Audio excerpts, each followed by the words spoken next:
Salut les amis, j'espère que vous allez bien. Alors voilà, cette semaine j'avais prévu de faire une vidéo sur un thème bien particulier qui est le thème du jeûne, notamment le témoignage de mon mari qui est très récent, mais on enchaîne les maladies et on est un peu épargnés nous les adultes, mais en tout cas depuis la semaine dernière on enchaîne vraiment les maladies. Quand il y en a un qui guérit, il y en a un autre qui tombe malade, etc. Et on a 3 enfants, donc on enchaîne un petit peu. Et du coup, je sortirai cette vidéo plus tard. Voilà, on va voir comment les choses se goupillent, parce que la semaine prochaine commence ici, dans notre zone, les vacances scolaires. Donc, on verra bien. On verra bien ce que je vais proposer. En tout cas, j'ai mis en ligne quelques vidéos sur TikTok qui sont très très courtes, mais vous pouvez toujours les visionner. Et celles que vous n'avez pas encore visionnées sur ma chaîne, eh bien faites-le. Voilà. Je voulais aussi redire que si vous avez envie de me soutenir, vous pouvez le faire via mon lien Tipeee qui est dans la description. Et je suis en train de préparer aussi des petites choses, mais c'est pareil. Il faut trouver le temps au temps. En fait, je fais cette courte vidéo suite à des conversations. Alors voilà, pour celles et ceux qui ne le savent pas, il y a un télégramme de dédicace au présent. Et sur ce fil, il y a eu toute une discussion avec des vidéos à l'appui sur la théologie, les dogmes concernant la Trinité. Et en fait, je me suis rendu compte que le Seigneur ne me demandait pas forcément de donner des enseignements tels qu'on en entend parler, qu'on le conçoit quand on pense au mot enseignement sur ma chaîne, parce que sur ces grands sujets, il y a tellement de doctrines, de théologie, qu'on pourrait s'y perdre. Et en fait, je me rends compte que vraiment, YouTube, ça peut être un vrai piège, et je me retrouve avec des personnes qui me contactent et qui ne savent plus qu'est-ce qu'elles doivent croire. Est-ce que tel ou tel prédicateur dit est juste ou pas, et qui en finalité, en cherchant des réponses, finissent par avoir encore plus de questions à la sortie, ou ce sont aussi des personnes qui vont piocher dans telle et telle position, telle et telle doctrine, pour se créer leur propre théologie, une théologie personnelle. Pourtant, la Bible est très claire en disant que c'est le Saint-Esprit qui nous enseigne. Alors comment se fait-il qu'il y ait autant de doctrines, de dénominations, etc. J'ai même appris qu'il y a dans le monde 33 000 dénominations chrétiennes, seulement dans la religion chrétienne. Et pourtant, normalement, il ne devrait y avoir qu'une doctrine, qu'un évangile, qu'une théologie. Et je crois que c'est le cas. En fait, je pense que même dans nos recherches, il faut réellement nous demander si nos recherches sont conduites par la chair ou par le Saint-Esprit. Pourquoi je dis ça? Parce que en soi, la recherche, elle n'est pas mauvaise, mais le risque, c'est celui que je viens de dire, de se créer sa propre théologie. Ce que je sais, la seule chose que je sais et que je puisse vous confirmer, c'est que le plein évangile produit la vie en surabondance. Paul va même dire que la lettre tue, mais l'esprit vivifie. Comme je suis sur les réseaux, je peux aussi vous affirmer, en ayant suivi plus ou moins des débats théologiques entre évangéliques, ou entre évangéliques et protestants, ou même entre évangéliques, protestants, catholiques, protestants, évangéliques, orthodoxes, catholiques, voire même entre juifs, musulmans, catholiques, etc., que effectivement, Paul a raison. La lettre tue, mais l'esprit vivifie. Une des choses les plus puissantes que le sacrifice et la résurrection de Christ ont produit, c'est le fait que si nous croyons en lui, nous devenons une nouvelle créature. Et qu'en devenant une nouvelle créature, nous devenons la maison, la demeure de l'Esprit de Jésus, du Saint-Esprit. Et en devenant la demeure du Saint-Esprit, la puissance la plus impactante qui arrive, c'est que Jésus-Christ inscrit ses lois dans notre cœur. Et donc, la puissance, la force de ce que Christ fait, c'est qu'il va au-delà de la religion, bien au-delà de la religion. D'ailleurs, je ne crois pas que Christ soit venu apporter une religion, pas même le christianisme en lui-même. Ce que je constate aussi, c'est si ma conduite est liée à la chair, alors mes recherches sont vaines. Elles vont rester mortes et elles vont rester mentales. En revanche, si c'est le Saint-Esprit qui nous pousse à faire des recherches sur des sujets, alors ça va produire la vie. Bon, vous avez déjà entendu plusieurs vidéos qui font une différence entre les paroles rhéma, donc les révélations, et les paroles logos, simplement les choses qu'on comprend intellectuellement. Ce que je crois, c'est que le Saint-Esprit veut nous donner des rhémas en permanence. Et ce que je crois aussi, c'est que si nos recherches sont conduites par le Saint-Esprit, alors nous aurons la réponse qui viendra comme une révélation dont nous pourrons nous saisir.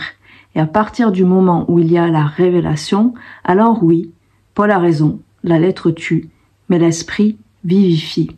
Ce que je crois, c'est que l'écriture, les écritures, la Bible est vivant, c'est totalement vivant. Les écritures sont vivantes, la Bible est vivante. Ce que je crois, c'est que la Bible produit la vie en surabondance, parce que c'est inspiré de l'Esprit du Seigneur. Et là où il y a l'Esprit, alors oui, il y a la vie. Là où il y a l'Esprit, alors oui, il y a la liberté. Là où il y a l'Esprit, il y a la sagesse, il y a la force, il y a la puissance, il y a la vie. Et ça, si on conduit nos recherches par la chair, si nos motivations sont conduites par la chair, alors peut-être que nous comprendrons certaines choses mentalement, mais je crois, et j'ose le dire sans filtre, comme je l'ai dit ce matin sur Telegram, je crois que ça n'aura strictement aucun impact sur notre intimité avec Jésus-Christ, que ça n'aura aucun impact sur notre relation avec Jésus-Christ. Je vous pose cette question. Dans vos recherches, qu'est-ce qui vous motive? Qu'est-ce qui vous motive vraiment? Une autre chose que je voulais dire, c'est, je crois que une des conditions dans nos recherches, c'est d'être conduit, poussé par le Saint-Esprit à les faire, sinon ça ne mène à rien. Mais je crois aussi que Dieu est un Dieu d'ordre et que si nous ne faisons pas les choses dans l'ordre, alors ça ne produit rien, ou en tout cas ça ne produit pas la vie. Je vais aller un petit peu plus loin. Quand on lit la Bible, le Nouveau Testament en particulier, on se rend compte que la volonté même du Père, du Créateur, c'est que tous arrivent à la connaissance de savoir qui est son Fils, de savoir qui est Christ. Je crois que quand on lit la Bible, la volonté même du Père, c'est que tous acceptent Jésus-Christ comme Sauveur et Seigneur. Je crois que la volonté même du Père, c'est que tous soient un avec Christ comme lui et Christ sont un. D'ailleurs, Jésus lui-même va dire à ses disciples que celui qui l'a vu a vu le Père. Celui qui le connaît le Père, parce que lui et le Père sont un. Aussi, il y a certains sujets qu'on considère comme importants à comprendre, comme la Trinité par exemple. Mais par exemple, si on cherche le mot Trinité dans la Bible, on ne le trouve nulle part. Et parce que j'ai tout entendu sur ce genre de grands sujets, en 20 ans de vie commune avec Jésus, je peux dire une chose avec certitude.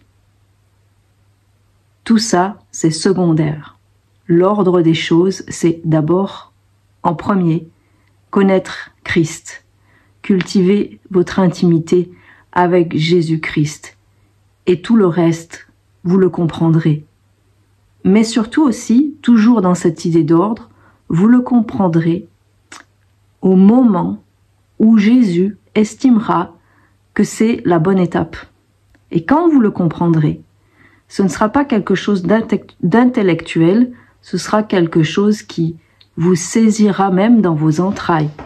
C'est quelque chose qui va prendre vie en vous. Et quand ça viendra, il n'y aura plus de questions ou de confusion ou même de recherche. Vous aurez saisi les choses. Je crois que le fait de vouloir chercher absolument à comprendre les mystères, entre guillemets, la connaissance, etc., c'est, si c'est conduit par la chair, étroitement lié aux fruits de l'arbre de la connaissance du bien et du mal. Fruit qui, à la base, est interdit à l'humain. Pas parce que Dieu veut nous faire du mal, mais tout au contraire parce que Dieu sait comment on fonctionne et sait que si on doit parvenir à la connaissance, c'est seulement et uniquement en communion avec Jésus-Christ. Et pour reprendre sur l'ordre des choses, je crois que si vous passez plusieurs heures à écouter plusieurs vidéos sur Internet sur un même sujet, comme la Trinité, sans passer par Jésus-Christ, par votre intimité personnelle avec Jésus-Christ, vous risquez de vous perdre totalement. Dans certainement en plus un sujet qui, et j'ose le dire, n'est pas si essentiel que ça pour avancer dans votre communion avec Jésus-Christ. Si vous êtes encore dans la confusion ou dans des questionnements par rapport à des sujets comme la Trinité, alors vous pouvez foncièrement vous poser la question de savoir si c'est conduit par la chair ou par l'esprit, et de savoir si vous n'êtes pas en train de sauter une étape, de sauter une marche, si Jésus-Christ n'a pas envie de vous faire comprendre autre chose, de vous révéler d'autres choses, si vous ne vous trompez pas d'objectif. Encore une fois, la recherche n'est pas mauvaise. Personnellement, je peux me régaler de débats entre dénominations chrétiennes, mais même de débats interreligieux. Je peux vraiment me régaler de ça. Mais ça, c'est bon pour la chair. Vous pouvez comprendre des choses intellectuellement, mais ça ne viendra pas forcément comme une révélation. Alors, juste une exhortation à la simplicité. À la simplicité. Jésus dit que le royaume des cieux est pour ceux qui ressemblent aux enfants. Jésus dit même que heureux les pauvres en esprit, car le royaume des cieux est à eux. Ça ne veut pas dire que Jésus attend de nous que nous soyons bêtes, non. Mais ce qui compte pour Jésus et pour le Père, c'est que nous le connaissions, lui, que nous soyons intimes avec lui, que nous reconnaissions sa voix. C'est vraiment une exhortation, encore une fois, à cultiver, avant toute chose, votre intimité avec Jésus-Christ. Ne vous appuyez pas sur des hommes ou sur des doctrines humaines. Tout n'est pas mauvais dans ce que vous entendez, soyons clairs. Mais tant que vous n'aurez pas saisi les choses de manière personnelle en révélation, alors j'ose vraiment dire que ça ne fera pas grandir votre intimité avec Jésus-Christ. Je vous invite simplement, même dans vos questions, dans vos recherches, à chercher la volonté de Jésus-Christ, à savoir si cette recherche que vous êtes en train de faire, elle est vraiment voulue par lui, par son esprit, ou voulue par votre chair, pour flatter votre chair. Je vous invite vraiment à demander à Jésus-Christ ce qu'il veut vous enseigner aujourd'hui, maintenant. Je vous le dis parce que je l'ai déjà vécu. On peut perdre beaucoup de temps dans des choses non essentielles. Il y a des choses qu'on pense importantes, qui aux yeux de Jésus-Christ le sont beaucoup moins. Et je crois que c'est vraiment important de toujours, et c'est mon souhait, vous ramener à cette intimité avec Jésus-Christ. C'est écrit, le Saint-Esprit nous enseignera toutes choses. C'est aussi un encouragement, une exhortation à ne pas forcer, entre guillemets, la main de Dieu. Bien sûr qu'il va vous donner les réponses que vous recherchez. C'est entendu, c'est évident. Mais pas forcément comme vous avez envie de mener ces recherches et avec les réponses que vous avez envie de recevoir, un pas après l'autre. C'est dans le calme et la confiance que sera votre force. Je crois que souvent, on est trop pressé, qu'on veut aller trop vite. Mais Jésus-Christ a des bons projets pour nous et je crois que c'est vraiment important de revenir vers lui, toujours, toujours, toujours, pour savoir qu'est-ce qu'il veut nous enseigner aujourd'hui. Et puis, pour aller un petit peu plus loin, est-ce que ce sont nos connaissances sur la Trinité, sur, je ne sais pas encore, des sujets qui sont souvent très controversés, sur telle ou telle position qu'on va avoir au niveau doctrinal? Est-ce que c'est ça qui va compter le jour où on sera face au Seigneur? Est-ce que c'est ça qui va compter pour être sauvé? Est-ce que c'est ça qui va compter pour être enlevé pour le jour de l'enlèvement? Est-ce que c'est ça qui va faire qu'on va être inscrit dans le livre de vie ou pas? Est-ce que c'est ça qui va permettre qu'un jour nous ayons accès au ciel? Je suis pas convaincue. Par contre, je le redis, je crois que ce qui va amener la vie pour nous, en surabondance, la vie éternelle, etc., c'est de connaître Christ. Christ connaît ses brebis, et ses brebis connaissent Christ, connaissent la voix de leur berger. Le berger connaît ses brebis, et les brebis connaissent la voix de leur berger. Et c'est juste ça qui compte en fait. C'est juste ça. D'ailleurs, j'ai remarqué, et je dis ça sans jugement, que bien souvent, les personnes qui ont tendance à se perdre dans ce genre de sujet, de théologie, de doctrine, etc., sont des personnes qui justement ont du mal à entendre la voix de Dieu. Ce qui, en soi, n'est pas du tout étonnant. Alors, je pourrais faire toute une autre vidéo sur comment entendre la voix de Dieu, mais il y a des frères et des sœurs qui l'ont très bien fait, donc je vais pas le refaire. Je vous invite à aller sur la chaîne de mon ami Alain Auderset, par exemple, sur la chaîne de David Terry, par exemple. Dieu parle, en tout cas. Dieu parle sans arrêt. Sa volonté, c'est de nous parler, c'est de nous communiquer des choses, et il utilise tous les moyens possibles et imaginables pour le faire. Maintenant, la question qui va venir, c'est comment être sûr, justement, que ça vienne du Seigneur. Encore une fois, de votre intimité avec Jésus-Christ. L'Esprit va vous pousser à connaître Jésus-Christ et il va vous pousser à connaître la parole de Dieu, la parole de Jésus. Et plus vous connaîtrez Christ, plus vous saurez discerner ce qui vient de lui et ce qui ne vient pas de lui. Et je vous l'assure, il y a des choses qui paraissent aller à 99% sûr dans ce qu'on entend, 99% dans la vérité, totalement juste, totalement vrai. Mais si c'est seulement 99%, alors pour Dieu, ce n'est pas la vérité. Ce n'est pas la vérité. La vérité, c'est 100%, voire même 1000%, mais ce n'est pas 99%. S'il y a seulement 1% de choses que vous croyez qui est fausse, alors vous n'êtes pas dans la vérité. C'est ce que le diable fait. Jésus va dire que la voie qui mène à la perdition est large et celle qui mène au salut est étroite. La porte et le chemin pour aller vers Christ est très étroite. Et ça ne passe encore une fois que par cette communion, cette intimité avec Jésus-Christ. Jésus a dit qu'il valait mieux qu'il s'en aille pour que justement nous puissions recevoir l'Esprit de Dieu en nous.